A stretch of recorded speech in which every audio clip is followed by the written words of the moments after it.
What if I told you that in Kazakh culture, wolves aren't just fierce predators, horses aren't just a way to get around, and crows aren't just nosy birds? These animals carry deep meaning, shaping traditions, beliefs, and even the very identity of the Kazakh people.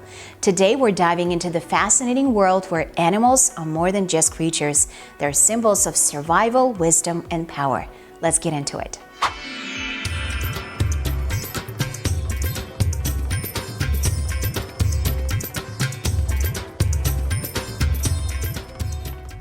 At the heart of this reverence for animals lies Tengrianism, the Asian belief system of the Kazakhs. Similar to Zen philosophies, Tengrianism taught that nature itself is divine. Nomads didn't see themselves as separate from the world around them. They were part of an intricate balance. They worshipped the sky, earth, water, and animals, ensuring they lived in harmony with the land. Even today, this respect for nature remains an essential part of Kazakh identity. Wolves have always been a part of the vast Eurasian steppe, where they roam with herds of wild animals, hunting selectively. Historian Sultanat Asanova explains that wolves don't just hunt indiscriminately. Instead, they act as nature's regulators, targeting the weak, the sick, and the old, while allowing the strongest animals to thrive. This balance inspired Kazakh nomads, who saw wolves as both predators and guardians of the ecosystem. In fact, the wolf was so revered that the traditional kokpar game, also called kokbura, meaning blue wolf, is said to reflect wolf hunting behavior. In this game, horseback riders compete for a goat carcass, just as wolves train their young by tossing prey between the pack members. The wolf became a totem among the steppe tribes, symbolizing resilience, unity, and survival, qualities deeply embedded in the Kazakh spirit.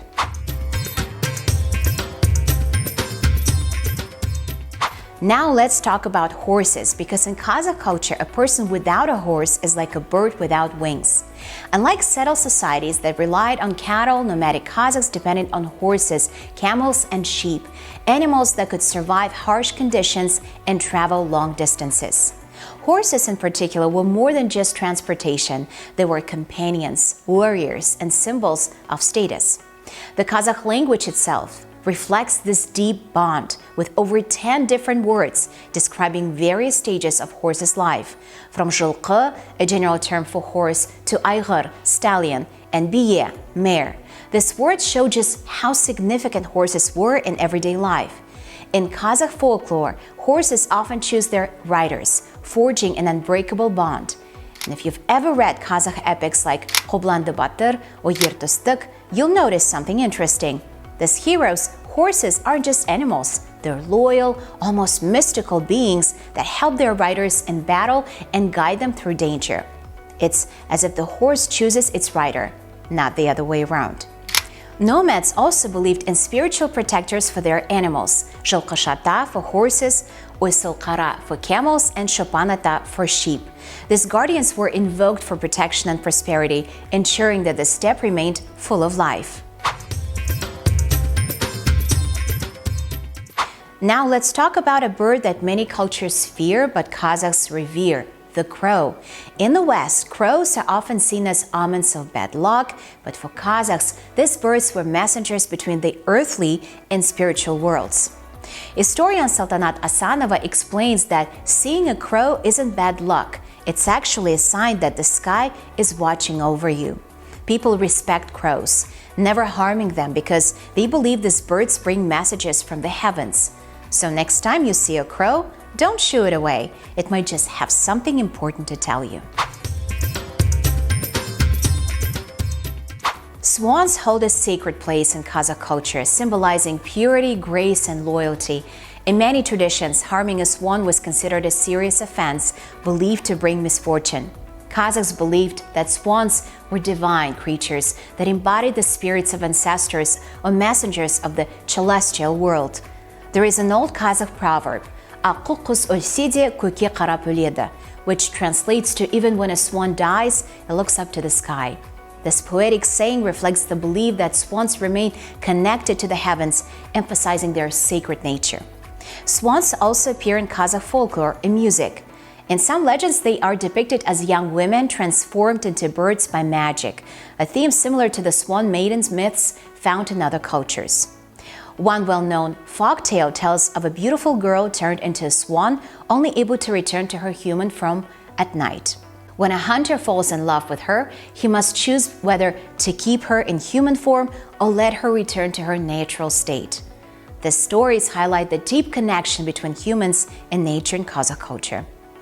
Additionally, swans were seen as a symbol of unwavering love and devotion. If a swan's mate died, the other was believed to grieve deeply and refuse to find another partner.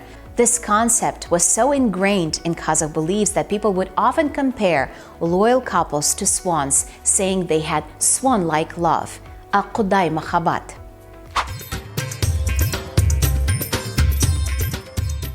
The golden eagle, berkut or berkut, is one of the most revered animals in Kazakh culture. Nomads trained these powerful birds for centuries, using them to hunt foxes, hares, and even wolves.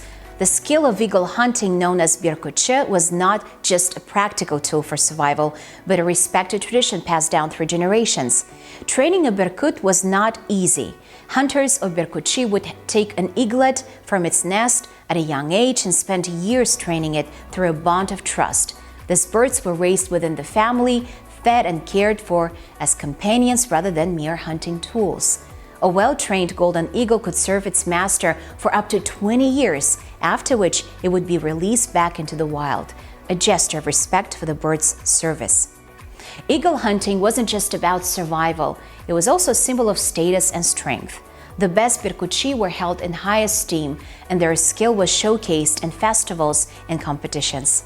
Today, you can still see these majestic birds at events like the Eagle Festival in Kazakhstan, where hunters demonstrate their deep connection with their birds. In Kazakh epics, the berkut is often associated with warriors and heroes. Legends say that the wings of an eagle symbolize the freedom and vastness of the steppe, mirroring the spirit of the nomadic people. This connection is so deep that the golden eagle appears on Kazakhstan's national flag, soaring proudly above the steppe.